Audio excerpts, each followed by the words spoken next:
Hope you guys are having a good day. Also, Sloot, congratulations to you on your baby. That is wonderful, awesome news. Thank you. My question to you is for Angel. Angel, I wanted to ask you. Obviously, we saw you had a really long off season. You did Unrivaled, but I wanted to ask you, what did you learn about yourself in this off season, and how did you take it and implement it into year two? Yeah, I think the best thing for me this off season was just being around vets, just being able to see how they operate in the off season and what it's like and taking care of their body. Obviously, I ended my season with an injury and then getting back and coming to Unrival. Just being around them was just the best thing. Just soaking up so much information and even just being in the facility, just doing the recovery and just doing having gym time, being able to get better and just having so much accessibility. So I was really thrilled and I was like really wanting to have that moment and I didn't take it for granted. And just a quick follow up for Sloot. Sloot, what's most impressed you about working with Angel? Yeah, I think how she approaches the game. She doesn't approach it like a rookie. Her competitiveness. I knew she was competitive from playing against her, but I don't think I knew the extent of it, and how she competes even at practice and drills and everything. I think that, it took me one day to realize like, oh yeah, we're cut from the same cloth and we're going to get along really well. All right, thanks. We'll turn next to Andrew of CBS. Andrew, go ahead. Oh, Thanks very much, Ron. Andrew Jones, supposed to be Believe Network, but that's okay in terms of that. Want to ask you first, Andrew, what's the best thing that you learned about working with Tyler, as well as you, Courtney? What's the best thing that you learned working with Tyler so far in your first few weeks with him? yeah, just trusting the process. Also the expectations are really high. Coming from last year, I didn't know what to expect, and now there's a standard. Coming in every day and just bringing energy and working hard. Every drill, every rep, everybody's just going hard every day, and that there's an expectation because everybody wants to get better. And being around a group that just wants each other to be better in every area and every aspect, I think that's really fun to be around. And being around competitive players, obviously, Sloop was just saying like we want to win every drill. Everything is competition. We want to keep going and keep going until the end, until we somebody wins. So it's just been a lot of fun for me. All right, thanks. Jordan, you're up. Jordan. Hello, Jordan from Television Sports. Hope you all are doing well today. First, I want to start by congrats to Sloot on the baby and happy belated birthday, Angel. So, my first question is for Angel. We talk about, how you're a double-double machine, but the playmaking is what is one thing I think doesn't get talked about. So, has that been something you've worked on during the off season? No, it's something I've kind of always had. I've kind of been a sponge with every team I've been on, just being able to do whatever is best for the team. Knowing Sloot was out, coach kind of emphasized on me trying to help bring the ball down and kind of like start and initiating the offense. And that was something we kind of talked about in this offseason as well. Just kind of unlocking that. Obviously, everybody knows I'm a great rebounder, but just doing way more than that. Obviously, rebounds. They win games and they separate us from good to great, but I have to bring more and just knowing like the better your younger players get is the better your team gets. And me and Camilla, I think this offseason was just great, just being able to develop and get better at things that we worked on this offseason. And just a quick follow-up for Sloot, if I may, just talk about what drew you back to coming to Chicago to play for the franchise once again. Yeah, I think, I made the decision for me and of course my family. Obviously we knew that we had a daughter on the way. And so the timing was great in terms of just my off court life, my on court, just being back in the franchise that drafted me, knowing that the trust that Tyler had in me, all of these things kind of just resulted in me being back. And I couldn't be happier just to be back in a Chicago Sky uniform. Thank you. All right, thanks. Next up, Sean. Sean, go ahead. Hi, ladies. Sean from W Swish. First of all, Sloot, congratulations on the baby. My question's for Angel. I was driving around Chicago and I actually saw like 3 Angel Reese jerseys because the weather's been really nice. So entering year 2, what's it mean to you to have the Reese Foundation and the type of work and influence in the community that you have? Yeah, I mean, drawing into Chicago, it's a community base. The culture here obviously is a winning culture and a lot of great things in the city. I think I was just telling somebody else. Like when people come to the games, they may come see me, but they become a fan of somebody else as well. And that's what I love. Like you don't just see my jersey, you see my teammates' jersey as well. And I think so many different people can attach to a story with each teammate. So that's something I really love. Obviously, it's great for people to have my jersey, but they can also buy others too, and by coming to the games. A quick follow-up, Sloot. I know it's fresh and new, but how do you think motherhood's going to affect that competitive nature and that drive in you, other than being a little extra tired? Yeah, some days I might be a little crankier than others. I don't know. I'll keep you updated on that, but I don't think it's going to change much. Obviously, I have new purpose. I've always been a really driven player. That's what's kind of kept me in the league as long as I have. That competitive spirit will never leave, but I'm really excited to be able to play in front of my daughter. She won't remember this at all, but I will. Congratulations. All right, thanks. Next up, Colin. Colin, go ahead. Hi, Colin Salo, Front Office Sports. Courtney, again, congratulations. So my question is kind of for both for Courtney and for Angel. So over the past year or so, the Sky have announced a new practice facility, and they've also announced two games that are going to be played at United Center, which is the biggest capacity NBA game, NBA arena. I'm curious, Courtney, having been kind of a legend in this organization. How does it feel to know that the Sky are building these things? And looking back at your time here, is this something you kind of foresaw as you were, growing with the team? And then for Angel, as the younger player, I'm curious what you think the next steps are for the team to continue to grow as an organization. I think it's obviously means a lot to me because I've seen it kind of been built from the ground up, in a way, and I knew that. I've known from the inside of the Chicago Sky. Obviously, Chicago has always had a reputation of being the cheap team or whatever it may be. But I've known from the inside that isn't the case. They just want to do it the right way. They want to do it their way. And I think it's the practice facility happening is coming at the right time. They're taking their time on it, making sure it's perfect for what we need, how it's going to represent the Chicago Sky. And so I'm really excited that now that I'm coming back, I get to see this kind of develop and happened and just know where it all started and where we're going. Yeah, I think for me, it just kind of shows that a testament kind of the players that we brought in. Obviously, they could have easily went to organizations that already had things, but you can see they want to come here and grit it out. And it has to start, like Sue said, from the gutter. And when we see the light shine, it's going to be a great feeling. But I'm just happy to be here with these women that are willing to dial in and do it from the bottom and start and going up. So I'm really excited for the practice facility. It's going to be great. It's going to be, as long as we have a hoop. For me, it's a hoop and a goal. I'm just happy to be where we are right now, but obviously it's going to just continue to be better. And everybody's going to want to come to Chicago, but I don't know if they're going to be able to get in. All right, thanks. Christina, you're up. Christina. Hey y'all, how y'all doing? First of all, I want to say congrats to Sloot on the baby, and the question is for Angel. Towards the end of last year, you told Rihanna you wanted to work with her, so I was wondering what would it mean to you if you could kind of collab with Rihanna, like on the Savage Fenty side of things, and or to have her as a guest on your podcast. It'll be great. Yeah. Also, I just wanted to kind of say I know you're into manifestation and just manifesting things. So I kind of wanted to pour into you a little bit. We see Angel scoring, we see Angel rebounding, we see the playmaking. So if you haven't already manifested this for yourself, I am pouring into you and manifesting that you are able to get a triple-double this season and or just at least in your career. Thank you. Yeah, no problem. All right, Sarah, you're up. Sarah. Hi, ladies. Thanks so much for your time this afternoon. At the draft press conference last month, League Commissioner Kathy Engelbert said that one of the league's priorities for the season is tackling online abuse and harassment of WNBA players, knowing it's been an issue and that the league is pouring resources into this. I wanted to ask each of you on an individual level, like what, if any, approach you take to dealing with online harassment and what, if anything, you would like to see the league do to better police this year.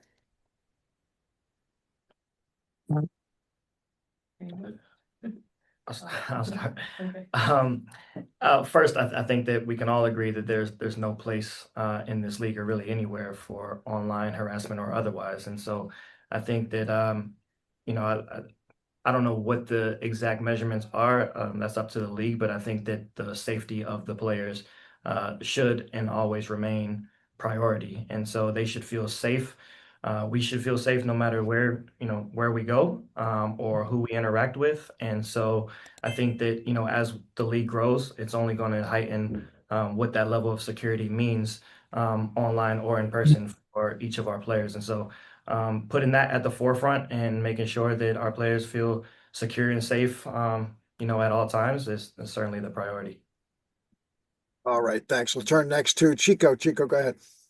Chico Nishun from The Score in Toronto. This question is for Angel.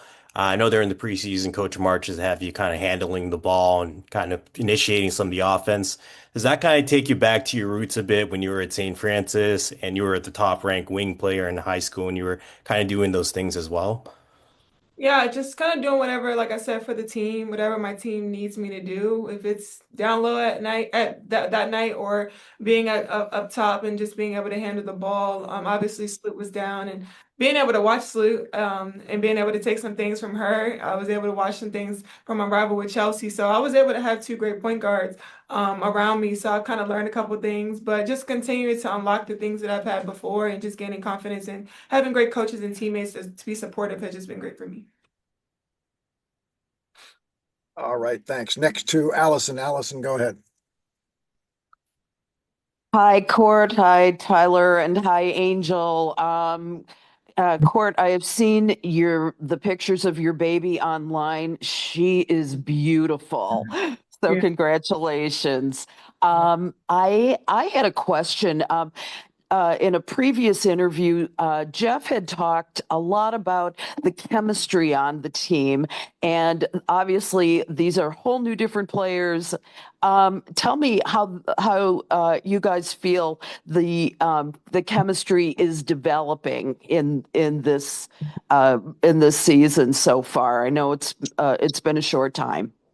Yeah, I would say in the short amount of time that we've been together, the chemistry is going really well. It's much further along than I expected. I think if you look at all of these players that we have, a lot of them have played together, maybe not all on the Chicago Sky, but in some different way they played together. So that I think kind of makes it a little bit of a seamless transition. And I think the most important thing is everyone that is here is really happy to be here, and this is where they want to be, and they're just willing to make this work, however that looks. And I think that's the type of chemistry that we're really wanting to build, is making sure everybody that wants to be here because of the Chicago Sky and compete and play together. And so to have the right people in place is really important. The on-court chemistry will come, but just having all the right pieces in place is a really great place to start.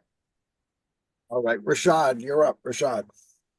Hey, Angel, Rashad Milligan from The Advocate. I wanted to ask you about, obviously the Angel Reese Foundation's partnership with the Magic Johnson Foundation and the financial literacy program that you're bringing to your alma mater in Baltimore.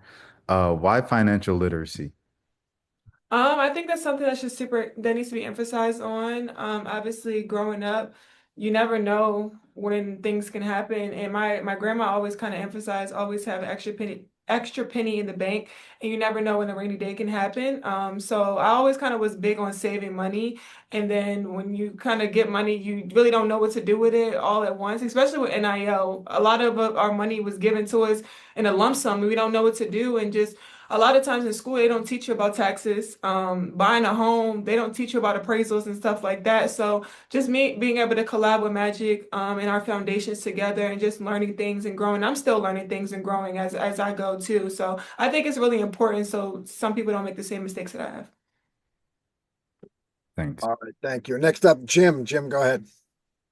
Hi, my question is for Angel. Angel, the comparisons keep coming in terms of Tim Duncan and the rebounding feats in terms of that. But I'm just curious about your footwork. Can you take us through some of the speed drills that you do on a daily basis in terms of mastering your footwork? Because your footwork is exceptional in around the ring.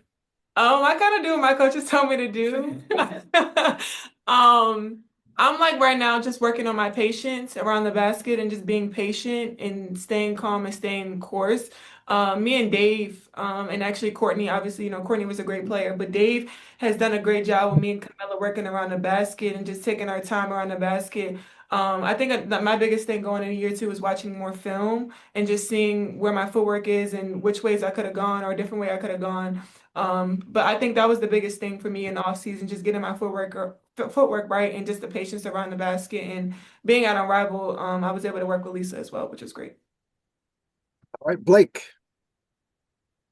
Hey, I got a question for both you ladies. Angel, what are your expectations for the upcoming season, and how do you plan to contribute to the team's success going into your sophomore year? Just being a sponge, doing whatever my teammates need me to do. Obviously, it's a different system now, and we're just taking our time and being patient. And obviously, I'm learning, and we're all learning. But I know always I can rely on the energy. Everybody's going to work hard every single day, and that's something I'm super excited for. And obviously, the feeling of the playoffs, like I want to be able to play postseason and just being able to play and continue to play throughout then, and just being able to be healthy. So I'm looking forward to that. And a question for Sloot. How do you think your experience and skills will benefit this team in particular? And what do you think about the team's overall environment and camaraderie of this team in particular? I think so far it's great. It's been a really great atmosphere, really positive, high energy. And, like I said, everybody wants to be here. We want to compete. We want this thing to work. And I think that's the first step. With my experience, I know what it takes to win in this league. And I think that's what makes Tyler really great is he knows what it takes to win. And so, that's what we're focused. We're all here focused on winning, making this thing look the best way it can. But ultimately, like Angel said, being a playoff team, competing for championships. Thanks, Luke. Next to Andrew. Andrew, go ahead. Just a question for Coach Marsh. Coach, I want to ask you, what's your favorite thing that you learned about Courtney and Andrew during your time with them so far? And what's your favorite thing to do in Chicago besides hopefully having a title-winning team? I don't know if it's what I've learned, but more what has been kind of emphasized since getting to know them more, and that's their toughness and competitiveness. It's something that you can obviously see scouting against them when I was with Las Vegas, but getting to work with them every day, there's a fire in each of them that you can't teach, and so. For me to see it in someone who's been around it for as long as Courtney has, and then someone who is, hasn't even reached their prime yet in Angel, like to see those two kind of combine and join forces and how it kind of fuels our team is something that's invaluable for me in my first year, and something that we're gonna hang our hat on, like toughness and physicality. Like I say to our team all the time, like that's going to be our identity, and teams are going to know when we come into town and when they come into our building, and that's something that they're going to have to see. And so, if we can hang our hats on that, it should give us a chance to compete and to win night after night. And so, we want that to be a calling card for us. And the second part of your question, I'm a big baseball fan. So if I'm not in the gym, I'm usually at a baseball game, whether it's in Chicago or on the road. So You gonna catch a White Sox game with the Pope, since Pope Leo is a big White Sox fan, apparently. I'll be at a ton of White Sox games. I'll be at a ton of Cubs games. So yeah, either one. Favorite team? All right, next up, Michael. Save me. We have time for one last one. What's going on, Yep. guys? Michael will have last question. Michael. Oh, awesome. Okay, Michael with Billboard. My question's for Sloot and Angel, and Coach, feel free to chime in as well. I just want to know what you think is going to be the song of the summer for you guys, or if you have a personal anthem entering the season. Song of the summer? I'm going with Set It Off by Boosie. I'm with it. I've never heard that song. But I'm with it too. Might be a slip coming out the Boosie Set It Off. All right. With that, I want to thank Love you. it. Thank you. Tyler, Courtney, Angel, thanks so much. Tristan, thanks for setting it up. To our media, thanks for joining us. We'll see you again at 4:00 for our session with Seattle. Thanks, everybody. Thank you.